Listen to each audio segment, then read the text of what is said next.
Eluru smart farmers Lions club international ఆధ్వర్యంలో పెదవేగి మండలం కూచింపూడి గ్రామంలో ఉచిత కంటి వైద్య శిబిరాన్ని నిర్వహించారు. ఈ సందర్భంగా లయన్స్ క్లబ్ సభ్యులు ముత్యాల రాజేష్, లీలాకుమారి మాట్లాడుతూ గ్రామంలో నిర్వహించిన ఉచిత కంటి వైద్య శిబిరంలో చుట్టుపక్కల గ్రామాల నుండి సుమారు 150 మంది ఈ వైద్య శిబిరాన్ని ఉపయోగించుకోవడం జరిగిందని అన్నారు. అలాగే 30 మందికి ఆపరేషన్ చేయాల్సి ఉంటుందని, ఆపరేషన్ అవసరమైన వారిని ఉచిత వాహనాల్లో నిడదవోలు తీసుకువెళ్లి ఆపరేషన్ పూర్తయిన తర్వాత మళ్లీ కూచింపూడి గ్రామం తీసుకురావడం జరుగుతుందని ఈ సందర్భంగా వారు తెలియజేశారు. ఈ కార్యక్రమంలో Eluru smart farmers Lions club international కార్యదర్శి ముత్యాల లక్ష్మణరావు, అడపా శ్రీనివాసరావు, కొమ్మిన చంద్రశేఖర్ తదితరులు పాల్గొన్నారు.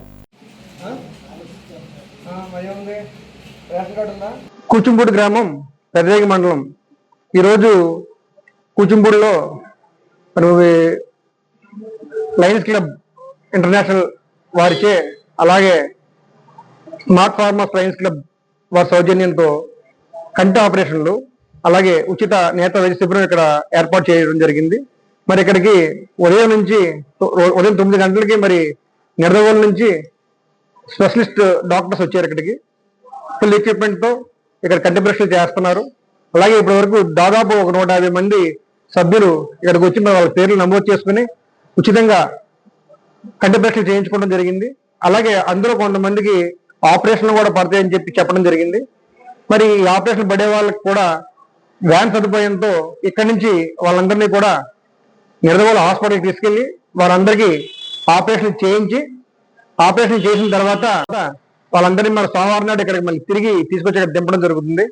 ఇది మరి లయన్స్ క్లబ్ నుంచి ఎన్నో సేవా కార్యక్రమాలు చేసేటువంటి మా ఈ లయన్స్ క్లబ్ ద్వారా ఈ ప్రోగ్రాం చేయడం జరిగింది.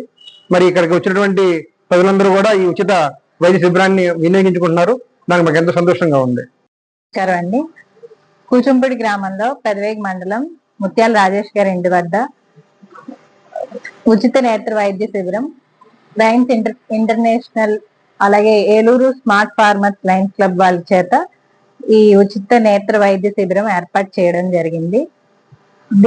దీనిలో భాగంగా ప్రజలందరూ కూడా అటు రామసింగవరం నుంచి న్యాయంపల్లి, కూచింపూడి ప్రజలందరూ దీన్ని వినియోగించుకుంటున్నారు. చాలా సంతోషంగా ఉందండి. దాదాపు 150 మంది వరకు కూడా వచ్చి ఈ సేవల్ని ఉపయోగించుకున్నారు.